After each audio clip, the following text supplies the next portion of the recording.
Hello students, मेरे channel पर आपका स्वागत है। आज मैं आपको क्लास 8 संस्कृत चैप्टर नंबर 4 सुवचनानी चैप्टर के विषय में उसके एक्सरसाइज को समझाऊंगा।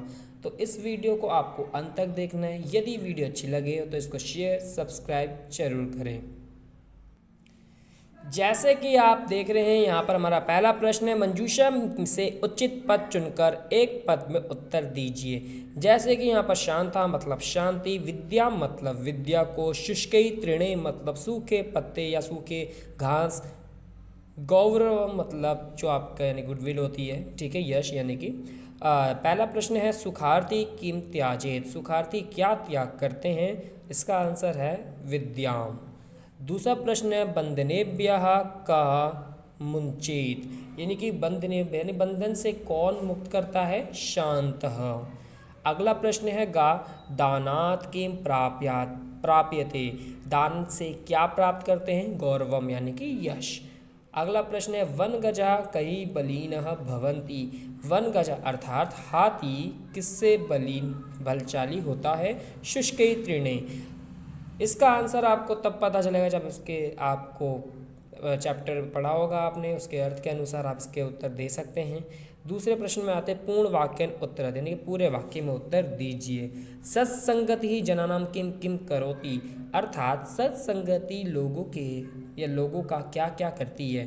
तो उत्तर है, सत्संगति ही जाड्यम धियो हरति, वाची सत्यम सिंचति, अर्थात सत्संगति बुद्धि को, जो बुद्धि की मूर्खता है उसको दूर करती है और वाणी में सत्यता प्रदान करती है। दूसरा प्रश्न है, पयोदानाम स्थिति कीदृशा भवन्ति, अर्थात भवति, यानी कि पयोदानाम यानी कि जो आपके बादल हैं, जो बादल पानी बरसाते हैं, उसकी वो कहाँ पर स्थित होते हैं। तो पयोदानाम स्थिति उच्चई भवति, वो कहाँ पर होते हैं, ऊपर, ठीक है, यानी कि आसमान पर। अगला है, सज्जना किम आपुनियात, कि सज्जन क्या प्राप्त करें, सज्जना शांतिम आपुनियात, यानी कि वो क्या प्राप्त करें, शांति प्राप्त करें। उसके बाद अगला प्रश्न है, निचयी केन ना प्रारभ्यते, नीचे मतलब निम्न वर्ग वाले किससे कार्य नहीं करते, निश्चयी विघ्नभ्येन ना प्रारभ्यते, यानी कि जब उनके पास विघ्न आ जाता है तो वो कार्य करते ही नहीं हैं। तो स्टूडेंट्स, ये जो पूर्ण वाक्य हैं ये सारे के सारे आपके चैप्टर पे आधारित थे, तो वहाँ से आप चैप्टर पढ़ के आप इसके उत्तर को कर सकते हैं। अब बढ़ते हैं हम अगले प्रश्न की ओर। अब अगला प्रश्न देखेंगे आप कि मंजूषा से उचित पद चुनकर रिक्त स्थानों की पूर्ति कीजिए। यहाँ पर जैसे संतोष दे रखा, संतोष मतलब सेटिस्फैक्शन यानी कि संतुष्ट होना, वित्तस्य मतलब धन का, मुनिवरा मतलब मुनि, कृत्रिम मतलब उसका यश। तो यहाँ पर है, दानात् गौरव प्राप्यते ना तू डैश संचयात, दान गौरव से प्राप्त होता है ना कि वित्तस्य यानी कि धन को इकट्ठा करने से, इसलिए यहाँ पर वित्तस्य आया। सत्संगति ही डैश दिक्षु तनोति, सत्संगति जो है वो कृत्रिम आएगा यहाँ पर, क्योंकि वो यश को दिक्षु सभी दिशाओं में फैलाती, इसलिए कृत्रिम आएगा यहाँ पर। अगला है, डैश कंदई फले कालम शप्यंती, कंदई फले यानी कि जो सूखे जो जंगली फल फूल खा के पूरे जीवन वर्ष बिताते हैं, वो कौन होते हैं, मुनिवरहा यानी कि तपस्वी लोग। नेक्स्ट है आपका, पुरुषस्य परम निधानम डैश एव भवति, पुरुष का परम निधान संतोष ही होता है, इसलिए यहाँ पर संतोष यहाँ पर आदेश हुआ। तो स्टूडेंट्स, यहाँ पर फोर्थ है, तृतीय चतुर्थस्य यानी कि तीसरे और चौथे श्लोक का अन्वय अपनी पुस्तक में लिखिए। अन्वय का होता क्या है, अन्वय का मतलब ये होता है कि जब हम किसी भी श्लोक को स्वतंत्र रूप से आगे शब्द या पीछे शब्द करके लिख देते हैं, तो अन्वय का मतलब है उसको सही प्रकार से अर्थ के साथ लिखना। तो इसका मैं आपको अर्थ बताता हूँ कि उसका आंसर कैसे होगा। तीसरे श्लोक का अन्वय जो होगा, दुर्जनः सज्जनः भूयात्, सज्जना शांतिम आपुनियात, शांतः बंधनेभ्यः मुंचेत, मुक्तः च अन्यान विमोचयते, अर्थात दुर्जन सज्जन बने, सज्जन के मन में शांति प्राप्त हो, शांत मन होगा तो वो बंधनों से मुक्त होगा, और जब बंधनों से मुक्त हो जाएगा तो आप दूसरों को भी मुक्त करवाएं। अगला श्लोक है, सत्संगति के ऊपर था, श्लोकाधियः जाड्यम हरति, वाची सत्यम संचति, मानम उन्नति चा दिशति, पापम चा अपाकरोति, चेता प्रसादयति कीर्तिम दिक्षु तनोति कथ्य सत्संगति ही पुसाम किम ना करोति। अर्थात इस श्लोक में बुद्धि की मूर्खता दूर करें, वाची यानी कि वाणी में सत्यता प्रदान करें, मान और उन्नति को सभी दिशाओं में फैलाएं, पाप को रोकें या पाप ना करें, मन को प्रसन्न रखें, कीर्तिम यानी कि यश को सभी दिशाओं में फैलाएं। इसलिए कहा है सत्संगति मनुष्य का क्या भला नहीं करती। तो स्टूडेंट्स यहाँ पर श्लोक 3 और श्लोक 4 के यहाँ पर अन्वय बता रखे हैं जो उस प्रश्न में हमें पूछे थे। अब आते हैं हम अगले प्रश्न की ओर आगे बढ़ते हैं। जैसे कि आप देख रहे हैं यहाँ पर भाषा अवबोधनम में अव्ययों को अपने वाक्य में प्रयोग कीजिए। सबसे पहले हमें इसका मतलब पता होना चाहिए।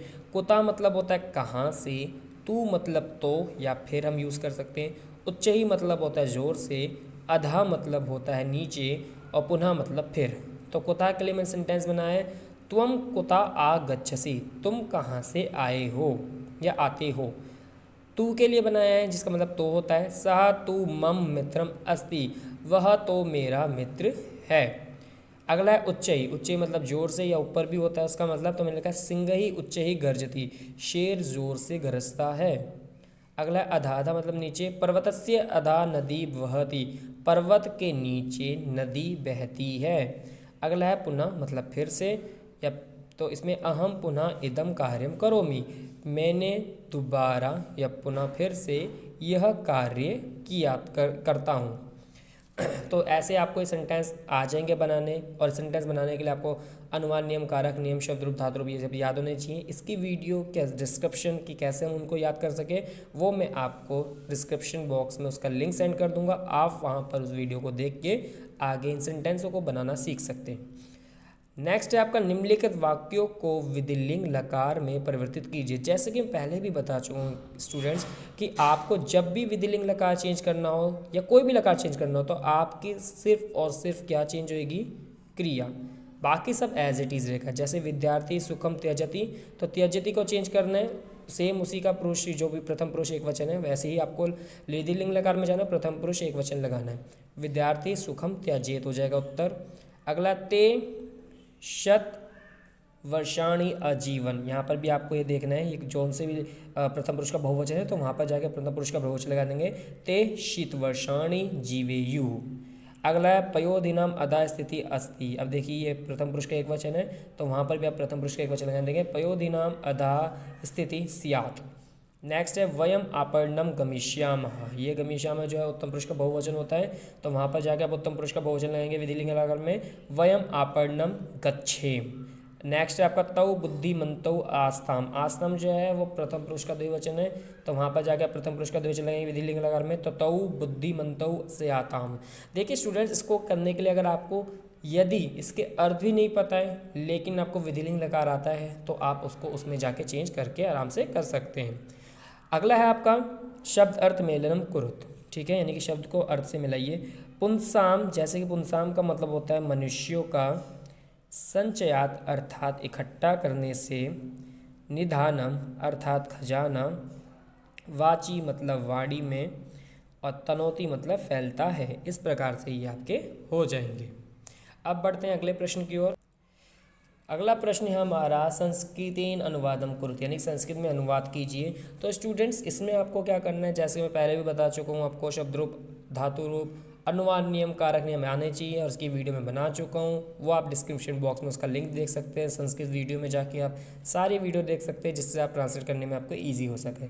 सदा गुरुजनों का आदर करो। अब देखिए सदा के लिए सदा, गुरुजनों का षष्ठी विभक्ति एक वचन है, गुरुजनानाम आदर करो, आदरम कुरुत, क्योंकि लोट लगा रहा है इसलिए आपको लोट लगा वाला धातु लगानी पड़ेगी।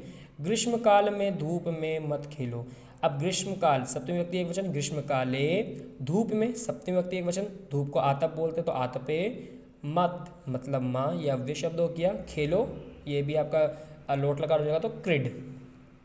इसी प्रकार से बना ग्रीष्म काले आतपे माँ क्रीड। अगला है दूषित जल रोगों का घर होता है। अब दूषित जल मतलब दूषित जलम, रोगों का षष्ठी विभक्ति एक वचन, रोगाणाम घर होता है, गृहम भवति। इसी प्रकार से आप देखेंगे आओ हम अब मिलकर वृक्षारोपण करें।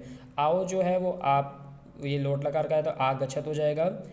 हम सब वयम मिलकर, हम सब के लिए आप वयम सर्वे भी लगा सकते हो, वयम भी बोलोगे तब भी ठीक है। मिलकर मिलित्वा, इसमें आपको क्या नाम है, त्वा प्रत्यय जुड़ा हुआ है इसलिए मिलित्वा बन गया। वृक्ष रोपणम करे कुरियाम। अगला है आपका संकट काल में मित्रों की सहायता करो। संकट काल में, संकट काल है सप्तमी विभक्ति एक वचन, मित्रों की षष्ठी व्यक्ति, मित्रणाम, सहायता सहायताम करो कुरु, तो अर्थात संकट काले मित्रणाम सहायताम कुरु। तो ये आपका यहाँ पर उत्तर हो जाएगा। आई होप स्टूडेंट्स आपको ये वीडियो समझ में आई होगी। यदि वीडियो समझ में आई है तो उसको शेयर, लाइक, सब्सक्राइब जरूर करें। धन्यवाद।